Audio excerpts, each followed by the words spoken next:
What is up, guys? Welcome to Heavy Duty Hustle. So today is Tuesday, week 5.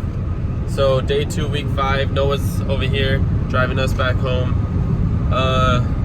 Up until now, I would say, I don't know. I just realized that the CDL thing is kind of stressful because, like, I thought everything was smooth and, like, everything was going to be perfect and great. And, I mean, I'm not saying it isn't. I mean, I feel like I'm still going to pass and everything, but, like, doing little tiny mistakes on the road can lead you to, like, fail your exam right away. Even, like, hitting the, I guess, jumping a curb at the very end of your driving portion can fail you on the exam. So that's kind of, like, a little stressful. But, I mean, we shouldn't have to make those mistakes. But other things also, like, performing one test before the other in your in-cab portion of the CDL test, I guess, because you usually right here you would have, like, your yellow gauge, your red gauge, and then your yellow gauge. And so if you don't turn off the key before you press them, and you continue with everything, that's an automatic fail. But you can always say, oh, I messed up, could I perform my air brake test again? And they'll say yes, or at least that's what the instructor told us, that we can ask them if we can redo our test on that portion at least. All right, guys, another thing that'll fail you is pretty much when you're pumping your brakes and you're waiting for the beeping thing to come on and the red flasher to come on saying that you're low on air, and then after that, when you're pumping your brakes for your two air brake things, the buttons or whatever, sorry, I don't know the terminology right now, I forgot, but what is it, when you're waiting for those to pop out when you're pressing the brakes, after those things pop out and then you're ready to start the truck back up to build more air, the thing that will fail you is if you go past 80 psi without telling them to time you from 80 psi to 100 psi within, I think, 45 seconds or something like that. So if you forget that part, that fails you. So that's what I missed right now, and I was like, oh shit. But something that happened today when I was filling up gas, we were filling up gas and we were on E, so we're filling up, and the truck ended up filling up with like $391 or something like that, along those lines.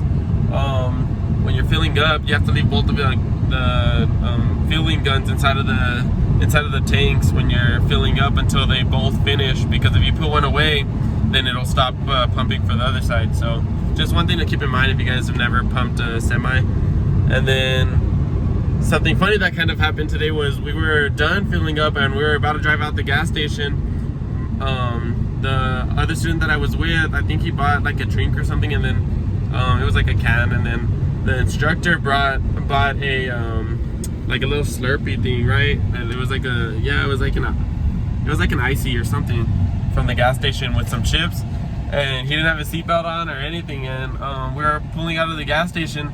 Some little car pulled out of nowhere from when I was exiting the gas station, and I braked really hard because there was gonna be no space for him to move like from behind me, because that's like where the gas station is. I should have taken a picture or something, but there was just no space, okay? And so I braked really hard, and my teacher's icy freaking fell over him, and it spilled all over the semi floor, and he was like, dang, man, what are you doing? This and that. I'm like, well, man, you know, like, you should have been watching the road with me, and like, there was a small car, I would have hit him. And he was like, nah, don't worry, this and that. And he was just there staring at his whole Slurpee on the floor. I was like, damn. And so he was like, yeah, you have to watch out for that, man. And I'm like, I was watching out. If I didn't, I would have hit him. So, like, I was. And he was like, dang, well, all right, just go ahead. You're gonna have to take up this whole lane and this and that, like going on with his instructions.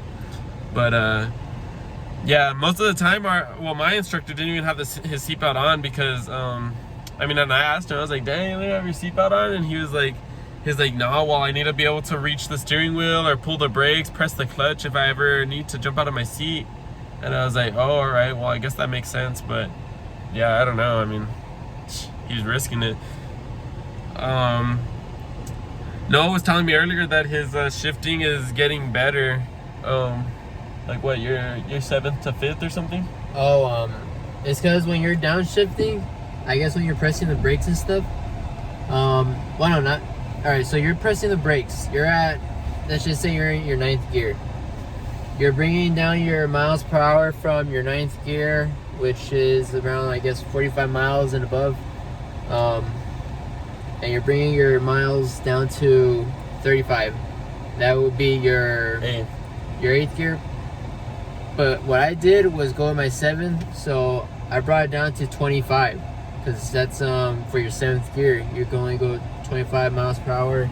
If you want more, you gotta go in your eighth. But anyways, so I'm going down from my ninth to my seventh, and then from my seventh to my fifth. So once I hit my seventh and I'm pressing the brake still, going to 15 miles per hour, I just press the splitter down, and you just go your fifth.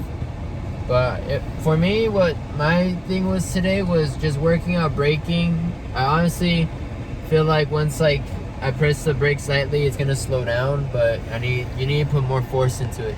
Not like very hard, otherwise you're gonna stop your whole like tractor. But enough where it's going down to where your miles per hour need to be, so that way you could switch your gear. Yeah. So if anything that I had bad today, it was just probably just that. But I caught on really fast on adjusting and fixing what I needed to fix. Your in-cab pre-trip was also good, or what? It was good from what I used to mess up on. The only thing I want to say I did mess up on was when he was telling me to check like our gauges. There's one gauge, it was your oil gauge, and he said that needs to be between 20 to 40 is how you should remember it, but it's actually 15 to 40. If you can remember 15 to 40, you'll get more points. Yeah, anyways, what my brother just said. So that's all I had. Even though I got that wrong, that's like something that could fail you. So that's something I need to work on once I get home. I'll be studying this paper we have. It's a lot of... Yeah, we're gonna have to keep rereading it. If you guys are new, don't forget to hit the subscribe button. Helps us out a lot. We've been growing a lot, and those views have been climbing. I appreciate you guys for checking us out. Leave a like and leave any comments down below if you guys have any questions that maybe me and Noah can answer. But yeah, other than that, we'll catch you in the next one. Peace.